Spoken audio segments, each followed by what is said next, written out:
अध्यक्ष महोदय 4 मिनट मेरे पास है। अध्यक्ष महोदय दूसरा मैं एक विषय लेना चाहता हूं। सम्माननीय सत्तार साहब अभी हमारे माइनॉरिटी मिनिस्टर है। बहुत दिनों बाद हमको एक माइनॉरिटी मिनिस्टर मिला जिसके पास और कोई खाते नहीं है, और पहले ही वो बहुत एक्टिव रहे और माइनॉरिटी में भी एक्टिव रहेंगे, मुझे पूरी उम्मीद है। लेकिन मैंने आज चंद दिनों से देखा वो बिल्कुल एक्टिव नहीं है। मैंने जाके पूछा उनसे कि क्या बात है, आप तो पहले बहुत एक्टिव रहते थे, रोज आप कोई स्टेटमेंट करते थे, माइनॉरिटी पे आप स्टेटमेंट क्यों नहीं करते? तो उन्होंने कहा कि मेरे पास निधि नहीं है। पिछली सरकार में अध्यक्ष महोदय यही मैंने कहा था कि जितेंद्र आवाड़ जी मंत्री थे, इन्होंने माइनॉरिटी का फंड, और मैंने आपको पत्र दिया है कि इसकी इंक्वायरी होनी चाहिए। माइनॉरिटी के कब्रिस्तानों के फंड, उनकी स्कूल के फंड गार्डन और रास्तों में इस्तेमाल किए गए, और इसका मैं कई बार निषेध कर चुका हूं। वो तो गलत था, लेकिन अब सत्तार साहब से मुझे उम्मीद है कि जो स्पेशली कब्रिस्तानों के लिए फंड की जरूरत है भिवंडी जैसी जगह पे, उसके लिए वो फंड देंगे।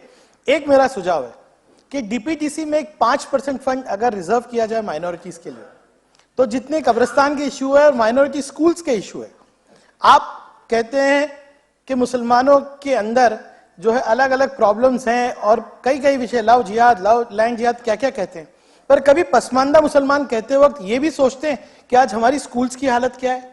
कभी आप सोचते हैं कि भिवंडी जैसे शहर में अगर 21 स्कूल डिलाइबलेटेड हो गई, कल 2 स्कूल को खाली किया गया, ये बच्चे अगर स्कूल के बाहर रहेंगे तो इनका भविष्य क्या होगा? इनको एक समान तरह से आप स्टार्टिंग पॉइंट दीजिए, समाज में खड़ा कीजिए। एजुकेशन ही लोगों को बदल सकता है।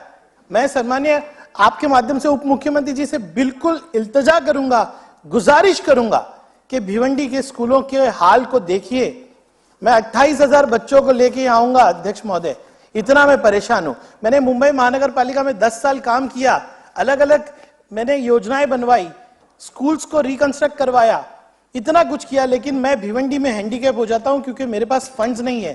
अध्यक्ष महोदय, हमारे शहर के बच्चों का मुस्तकबिल एजुकेशन में है, और अगर एजुकेशन के अंदर फंड ही नहीं होगा। अध्यक्ष महोदय, मैं बिल्कुल 6:05 में मैं चुप हो जाऊंगा। आपका सम्मान मुझे है क्योंकि आप हमेशा बहुत बहुत धन्यवाद, बहुत बहुत धन्यवाद। मैं बिल्कुल आपके माध्यम से, आज उप मुख्यमंत्री जी है, आप मुझे कोई चीज के लिए फंड दे देंगे, मैं कुछ नहीं कहूंगा अध्यक्ष महोदय, लेकिन मेरी स्कूल्स इतनी बुरी हालत है ना सर, मैं आपको बताऊं, अगर मेरी बच्ची है, मैं हमेशा क्या सोचता हूं, जो बच्ची मेरी बच्ची के लिए जो शिक्षा का स्तर है ना, वही उन बच्चों को मिलना चाहिए।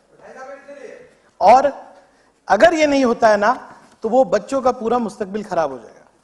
मैं आपसे भी निवेदन करूंगा अध्यक्ष महोदय, एक एजुकेशन का ही मुद्दा है, और मैं आपको वादा करता हूं सर, आप हमारी स्कूलों के लिए फंड दीजिए, आप शिक्षा का प्रबंध करा के दीजिए।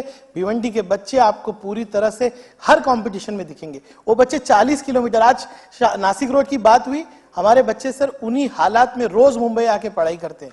सोचिए वो बच्चे के बारे में सर, जो 7:30 बजे निकलता है, 12:30 बजे कॉलेज आता है, पूरी जिंदगी सिर्फ उसी रास्ते के ऊपर गुजारता है। अध्यक्ष महोदय, शिक्षा के इस मुद्दे पे आप लोग साथ दीजिए।